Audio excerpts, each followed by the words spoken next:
Ya, bismillahirrahmanirrahim. Assalamualaikum warahmatullahi wabarakatuh. Kembali lagi di perkuliahan instrumentasi bioteknologi.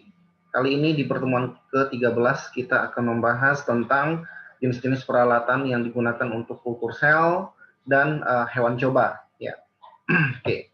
Sebelumnya, harapan capaian pembelajaran setelah Anda mengikuti perkuliahan hari ini ya, tentu Anda dapat memahami ya dan mengidentifikasi jenis alat-alat apa saja yang digunakan untuk kultur sel, kultur jaringan ya, terutama untuk kultur jaringan tumbuhan, kemudian seperti nitrogen tank ya, ada freezer minus 85, bagaimana teknik handling hewan coba, kandang hewan dan lain sebagainya. Kemudian mengetahui prinsip kerja alat-alat tersebut serta bagaimana Anda bisa paham kegunaan dari alat tersebut pada saat praktikum maupun penelitian. Oke. Nah, ya. Ya. Hari ini kita akan coba beberapa subbab ya yang akan kita coba jabarkan. Yang pertama untuk peralatan yang digunakan untuk kultur sel ya, terutama untuk consumable yang biasanya consumable ini disposable ya, hanya sekali pakai saja. Itu contohnya flask ya, kemudian microplate 96 well. Ini kalau microplate ini banyak nih jenisnya, ada 96, ada 48, ada 16, 8, 6 dan 4 ya. Tinggal sesuai dengan kebutuhan kita. Falcon tube, conical tube ya, ini untuk biasanya untuk penyimpanan media ya. Ada beberapa yang lainnya seperti serologi pipet, kemudian ada mikropipet, pipet 8 dan lain-lain. Oke. Kemudian peralatan yang digunakan untuk kultur jaringan ini tidak terlalu banyak ya sebenarnya, seperti NCAS ya. NCAS ini semacam laminar ya, laminar, kemudian ada rak kultur. Nah, ini biasanya digunakan untuk menyusun atau meletakkan sampel yang sudah siap untuk diinkubasi ya.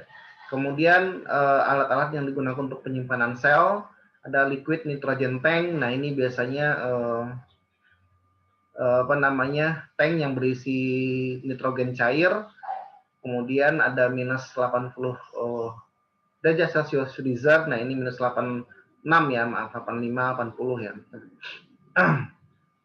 Kemudian ada CO2 inkubator. Nah, ini salah satu untuk inkubasi sel ya.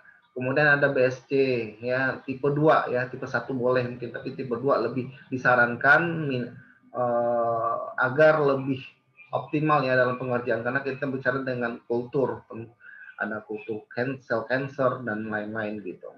Kemudian di sini saya lupa menambahkan untuk mikroskop ya, salah satu bagaimana kita melakukan pengamatan sel setelah kita buat treatment ya, kita lihat apakah sel ini terjadi kematian, apakah sel ini terjadi kerusakan ya, berapa sel yang survive ya, ini kita bisa lihat dengan menggunakan mikroskop stereo ya, yang ada bisa divisualisasi atau di imaging. Ada konfokal juga boleh, kemudian yang lebih bagus itu adalah elektron seperti STEM atau TEM. Kemudian teknik bagaimana menghandling hewan coba ya, ketika Anda melakukan riset tentang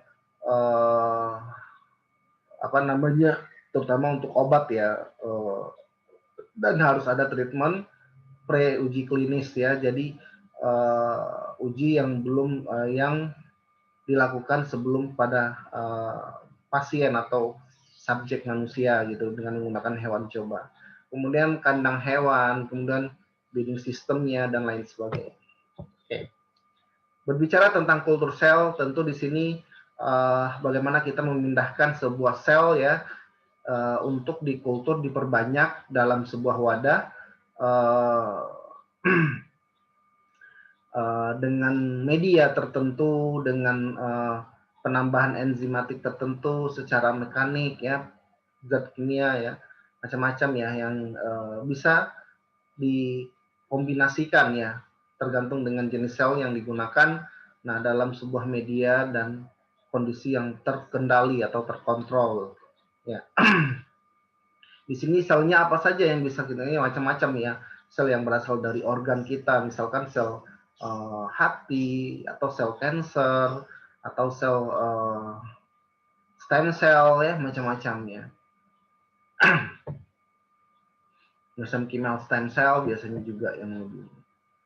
Kemudian apa yang menjadi tujuan ya? Kenapa kita perlu melakukan pengujian untuk sel kultur? Nah, di sini tentu kita ingin mendapatkan suatu analisis asumsi dari hasil treatment kita ya. Sebelum kita menggunakan subjek manusia, itu kita menggunakan maksudnya subjek terhadap hewan coba gitu. Tapi kita juga menggunakan sel lainnya gitu. Ini juga akan mengganti bagaimana penggunaan hewan coba ya, meminimalisir penggunaan hewan coba gitu. Sehingga kita dapat menggunakan sel lainnya. Kemudian pengujian ini dilakukan secara in vitro namanya ya, karena kita buat ya sel itu tumbuh dalam sebuah media, kemudian kita injeksikan dengan apa yang menjadi tujuan pengujian yang kita inginkan. Kemudian pengujian toksisitas ya, kita dapat melihat apakah ada toksisitas yang dihasilkan dari treatment ini gitu. Bagaimana pengaruh terhadap selnya. Kemudian untuk penelitian kanker terutama ya, untuk melihat efektivitas kerja obat terhadap kanker gitu. Kemudian terhadap virus, salah satunya vaksin ya, juga bisa digunakan untuk menggunakan sel kultur sebelum menggunakan hewan coba ya. Kemudian manufaktur berbasis sel, rekayasa genetik ya, terapi gen, nah, dan screening obat. Ini terutama karena memang rata-rata ya untuk mendapat sebuah gambaran ya, pendahuluan tentang efektivitas kerja dari obat ini terhadap sel yang kita targetkan. Oke, nah tentu di sini ada beberapa hal yang perlu kita pahami ya, ketika Anda bekerja tentang sel kultur, apa yang harus Anda siapkan ya, terutama bahan dan alatnya untuk digunakan saat bekerja ya. Seperti ya consumable, terutama ya consumable, micropipet terutama, kemudian ada multi channel pipet ya, yang banyak ya, yang bisa mentransfer sekaligus 5-10 tube ya. Kemudian ada serologika pipet ya, kemudian ada flask ya, kemudian ada microplet dengan berbagai macam jenis well ya, sumuran. Kemudian ada corong pemisah ya, ada macam-macam. Nah, biasanya nih consumable ini ada yang sudah disediakan dalam kondisi steril ya, karena memang secara bahan ya, dia tidak tahan terhadap panas, jadi tidak bisa disterilkan di autoclave ya, takut penyok ya, karena rata-rata terbuat dari plastik ya, polietilen, polipropilen ya, maaf. Nah, ini yang harus disiapkan. Nah, ini kalau seandainya Anda lihat bentuk ya, bagaimana teknik penyimpanan, ini adalah proses inkubasi sel ya, dengan dalam media menggunakan inkubator CO2. Oke. Nah, oke, kita sedikit membahas tentang inkubator CO2 karena memang ini sudah pernah dibahas di materi sebelumnya. Memang di sini untuk pertumbuhan sel itu membutuhkan kadar karbon dioksida yang banyak ya, yang optimal, sehingga harus disuplai dengan tabung CO2-nya ya, yang terkoneksi dengan inkubator. Jadi memberikan sebuah kondisi kultur yang ideal dan resisten dan resistensinya tinggi terhadap kontaminan. Maksudnya dia lebih resisten ya, tahan terhadap kontaminan gitu. Oke, kemudian BSC. Nah, ini juga sangat penting ya, ketika Anda membuat sebuah lab kultur ya, sel kultur, BSC ini sangat penting karena memang untuk bekerja harus secara aseptis ya di dalam BSC, sehingga tidak ada kontaminasi terhadap sel kita. Nah, ini sangat-sangat rentan ya kalau seandainya kita bekerja tidak secara steril, aseptis, nah tentu akan rentan terhadap infeksi dari bakteri kah, apalagi fungi ya, yeast atau kapang gitu. Nah ini sel itu sangat sangat mudah sekali terkontaminasi ya. Nah makanya butuh suatu kabinet yang memang benar-benar terkontrol. Kita punya HEPA filternya, kita punya blowernya, kita punya UV-nya juga ya untuk bekerja sebelum dan sesudah di UV terlebih dahulu. Oke, nah dari sampel yang kita punya ya, sel yang kita punya untuk bertahan lebih lama atau kita dapat menggunakan untuk riset lebih lanjut nih, tentunya harus disimpan dalam kondisi yang benar-benar terjaga kualitasnya ya, sehingga tidak ada bias ketika kita ingin menggunakan sel ini lagi gitu. Nah, butuh suatu kondisi yang benar-benar membuat sel itu benar-benar utuh dan apa namanya, secara materialnya ya, kemudian secara karakteristiknya juga dapat dikatakan 80 sama 90% itu sama dari freshnya gitu. Nah ini kita membutuhkan liquid nitrogen. Nah di mana ya tempat kita menyimpan liquid nitrogen ini di dalam sebuah tank ya, atau liquid nitrogen tanknya. Ini penampakannya seperti ini. Tapi ini dari termo ya, bentuknya tergantung dari vendor yang mengeluarkannya. Nah, biasanya ini dalam berbentuk tabung vakum ya, liquid nitrogen tank ini, di mana panas tidak dapat keluar masuk sehingga tidak ada indikasi kebocoran, tidak ada indikasi penguapan dari liquid nitrogen tadi gitu. Karena memang secara titik uapnya itu sangat-sangat mudah ya, jadi sangat mudah sekali menguap ya kalau seandainya kita tidak segera untuk menggunakannya ya, kalau seandainya terpapar dengan teroksidasi dengan oksigen. Nah biasanya bahan tank ini terbuat dari aluminium berkekuatan tinggi ya, paduan ya, jadi tidak terlalu berat juga sih, bukan dari besi juga gitu, bisa diangkat gitu dengan kapasitas maksimal ada yang berukuran 15 liter, 30 liter, 60, 180 dan 240 liter ya. Dan dilengkapi dengan lock key yang sangat-sangat vakum ya, sehingga itu tidak membukanya saja harus butuh ini ya, teknik ya. Mudah diakses juga dalam proses penyimpanannya karena di sini dilengkapi dengan cryogenic tank ya, di mana semacam sumbu ya, stick yang untuk menaruh sampel ya, ketika kita mencelupkan sampel kita itu di dalam nitrogen tank, nitrogen cairnya gitu. Jadi Anda bisa lihat di gambar kedua yang di bawah itu seperti macam stick yang terhubung ya, yang bisa kita angkat ya. Jadi tidak ambiar ya di dalam sampel-sampel itu ya, dalam bentuk ampul-ampul atau dalam bentuk vial-vial yang kita simpan ya, tidak ambiar. Oke. Nah, kenapa harus nitrogen tank? Karena memang dia memiliki suhu yang sangat rendah ya, dan diproduksi dengan distilasi fraksional ya dari udara cair. Kemudian dia tidak berwarna juga, tidak berbau juga ya. Memiliki densitas 0,807 gram per mili pada titik didih dan konstan di elektrik 1,4 ya. Bahkan titik didihnya itu bukan dia sangat panas ya, tetapi dia sengking dinginnya itu dia dapat terjadi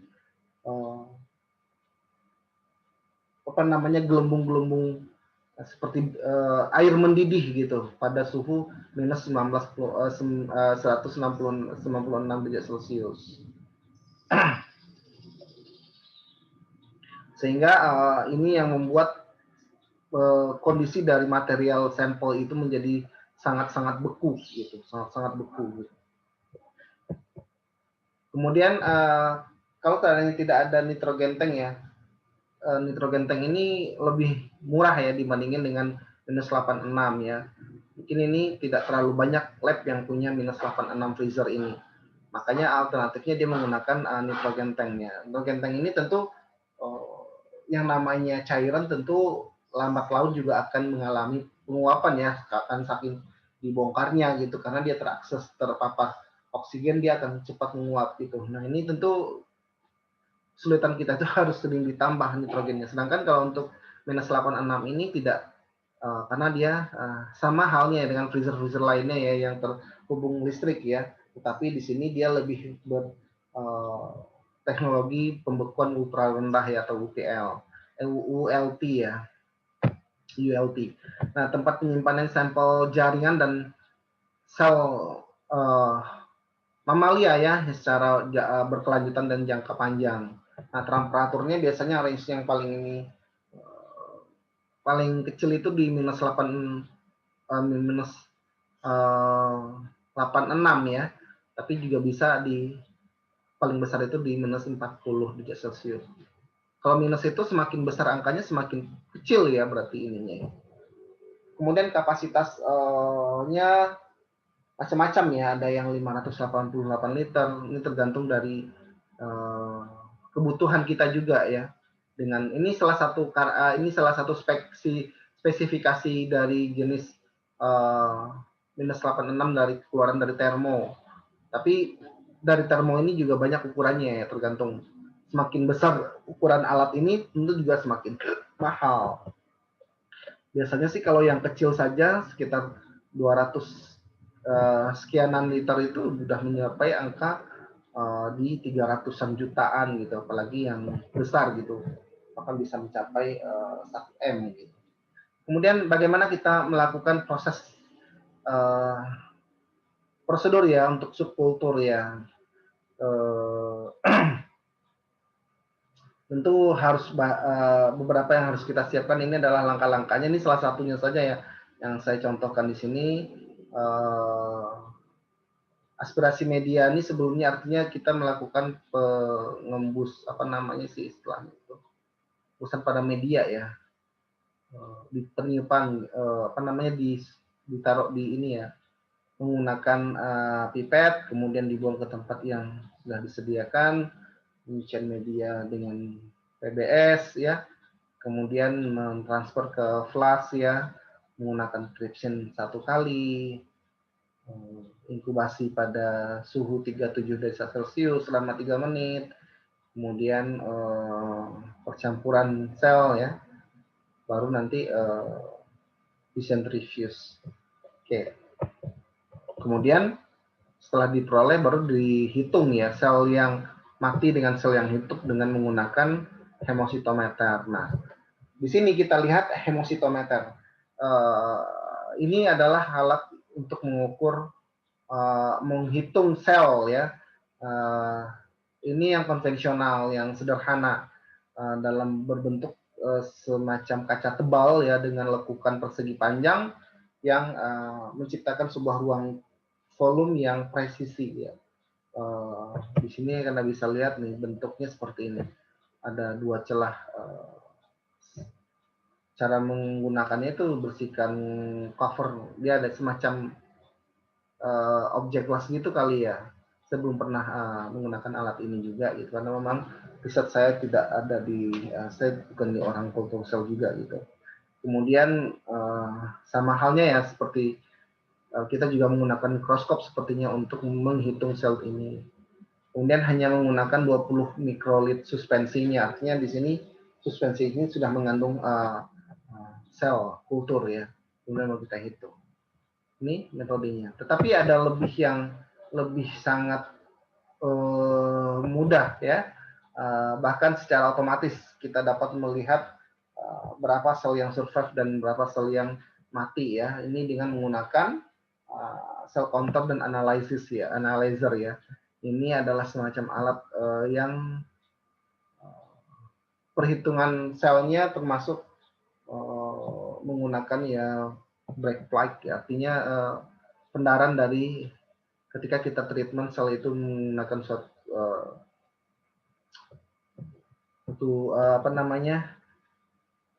indikator tertentu. Nah, ini ada plafonnya, itu ada viabilitas sel V-cell ya, kemudian ada yang multi 4i ya, 4e. Nah, ini dia akan menghitung, mengukur, dan memantau kesehatan sel secara otomatis.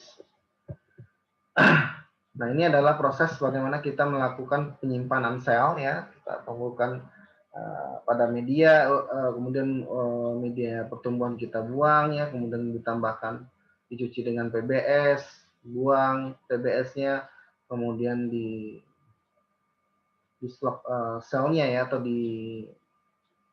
dengan menggunakan tripsin EDTA, kemudian di lusi kembali ya, diencerkan kembali dengan media pertumbuhan yang semacam ya, kemudian ditransfer ke dalam conical 15 mili, conical tube ya 15 mili, dicentrifuge dengan kecepatan 200 gravitasi XG ya, selama 5 menit ya, kemudian di remove media tadi ya, kemudian diresuspensi, dilarutkan kembali ya sel itu dengan freezing medium yang sangat dingin ya, baru nanti di transfer ke dalam vial ya, dalam bentuk vial kecil ya, kemudian kita inkubasi di suhu minus, disimpan di suhu minus 80 di sini dengan overnight ya. Baru nanti setelahnya itu kita simpan di liquid nitrogen ya.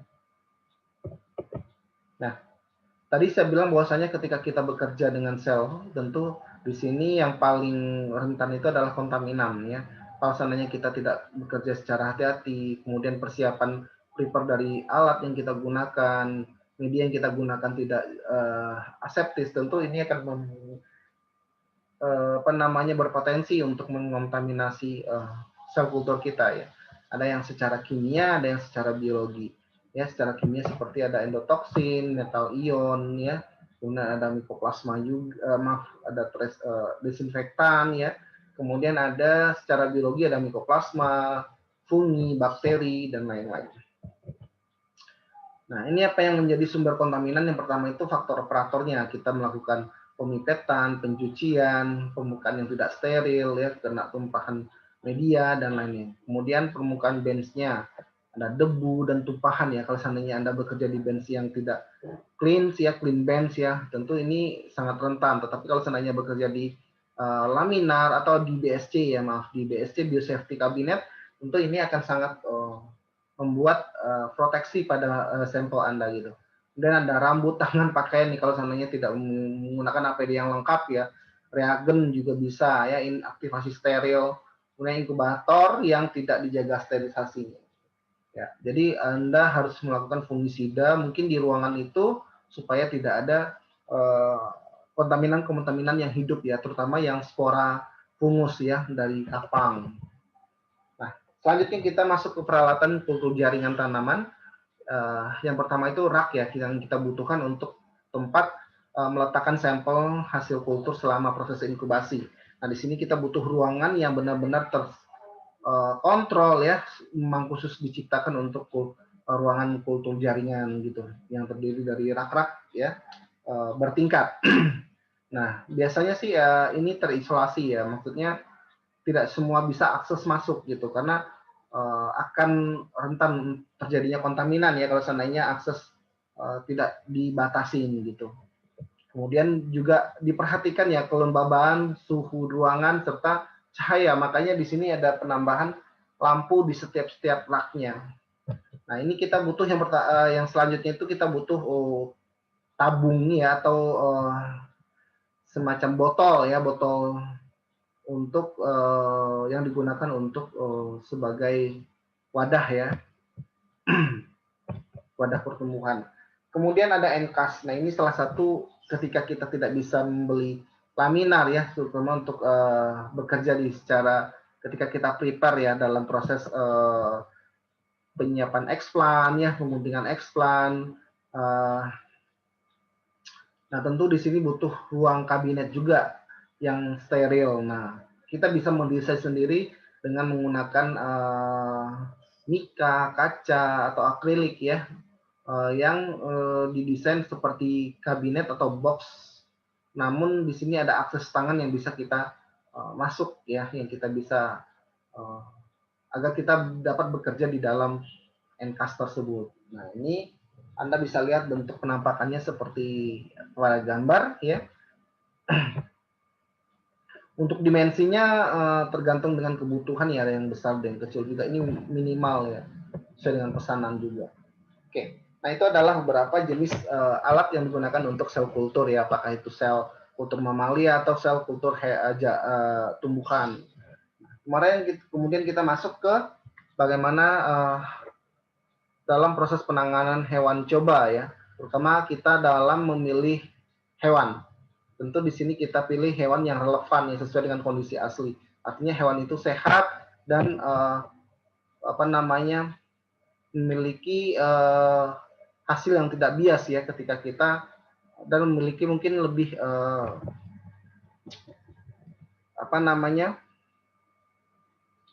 kekerabatan terdekatnya ya dari suatu individu yang kita uji gitu.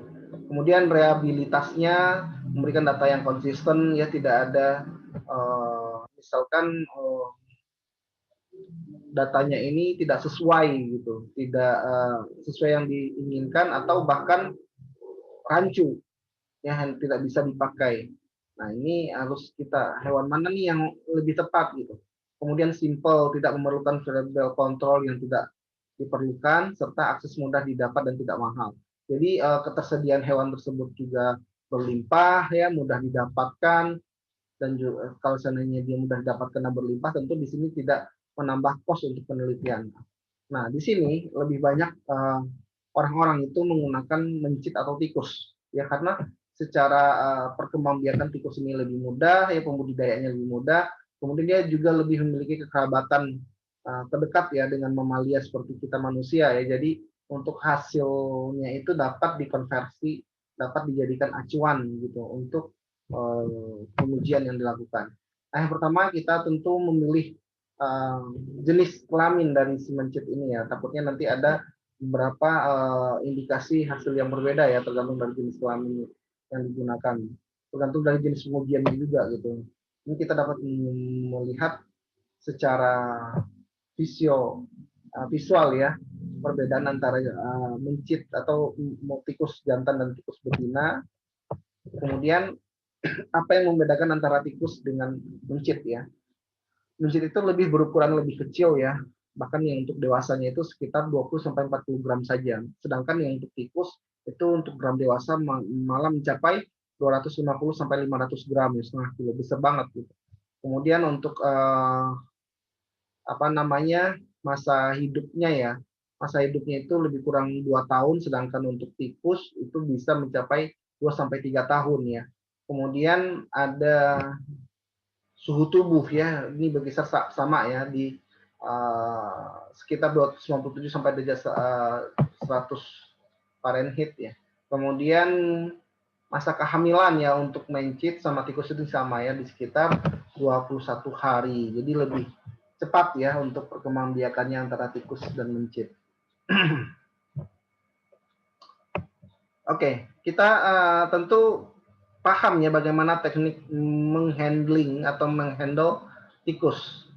Di sini kita menggunakan tikus, tentu yang kita harus pahami bagaimana teknik memegang tikus. Jangan sampai tikus itu keberadaan kita itu dia merasa terancam gitu. Kemudian kita memegangnya dia akan merasa sakit. Tetapi di sini prinsipnya bagaimana kita memegangnya dengan kuat tetapi lembut dan tidak menyakiti mencit. Ya, artinya kita memegang di bagian-bagian yang dia merasa nyaman gitu dan tidak menyakitinya sehingga tidak ada pemberontakan, dan hindari menggunakan sarung tangan yang keras ya. Jadi ini juga membuat dia tidak nyaman gitu. Sehingga biasanya kita menggunakan latex ya, karena memang cukup untuk menghindari kebersihannya saja gitu. Oke, kemudian ini salah satu teknik ya, bagaimana kita melakukan pemegangan. Kita bisa mencekok pada bagian pundak lehernya ya, dan di bagian kaki depannya itu. Ini salah satu teknik yang membuat dia terkunci tetapi dia tidak nyaman gitu. Maksudnya dia tidak memberontak kemana-mana gitu. Kalau yang di sebelah kiri saya ini agak sedikit terjadi pemberontakan ya. Jadi dia tidak nyaman. Dia masih bisa bergerak ketika kita memegang. Bahkan kalau seandainya kita agak sedikit geli, ini akan membuat dia terlepas gitu. Nah, kemudian teknik injeksi ini penting ya, bagaimana kita melakukan injeksi dan dia tidak terluka ya ketika kita ingin melakukan anestesi atau kita melakukan perlakuan perlakuan memberikannya obat gitu. Nah, di sini ada yang dikenal dengan teknik injeksi intraperitoneal ya, di mana ini kita menyuntik pada bagian dalam sisi kaki belakangnya ya, atau bagian kuadran posteriornya. Jadi di situ ya. Kemudian kita ada teknik injeksi di bagian subkutans. Nah, ini di subkutan ini kita melakukan injeksi pada daerah pundak ya, atau daerah punggung ke belakang ya. Dengan catatan kita mengambil sisi kulit ya yang mudah diangkat. Jadi tidak bagian kulit yang menempel pada kulit ya, tight gitu, tetapi lebih yang mudah yang agak sedikit longgar gitu maksudnya. Nah, ini juga penuh. Kemudian ada teknik injeksi dengan intramuskular ya. Ini kita bagian luar ya, intramuskular bagian luar sisi pahanya gitu. Kemudian ada teknik injeksi intervena. Nah, ini kita mencari titik saluran pembuluh darahnya pada batang ekor. Nah, Anda bisa lihat ya pada gambar. Oke. Nah, ketika Anda ingin melakukan pencekokan ya, dengan apakah itu memberikan dia ransum atau apakah dia diberi perlakuan tertentu ya dengan secara teknik oral. Nah, tentu Anda bisa lihat sonde yang Anda gunakan, sonde ya namanya seperti jarum suntik, tapi ini khusus untuk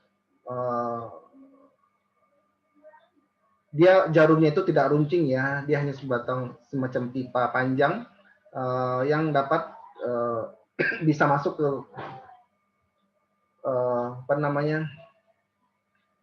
kerongkongannya si tikus gitu, sehingga dia tidak merasa sakit. Harus kita ukur ya, jangan sampai ketika Anda mau melakukan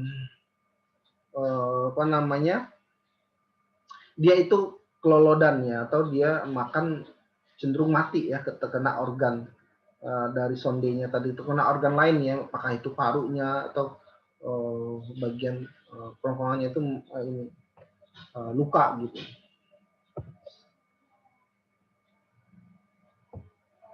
Kemudian kita perlu kandang hewan yang benar-benar steril ya, yang benar-benar bisa mewakili kondisi lingkungan yang asli gitu, sehingga dia tidak stres ya.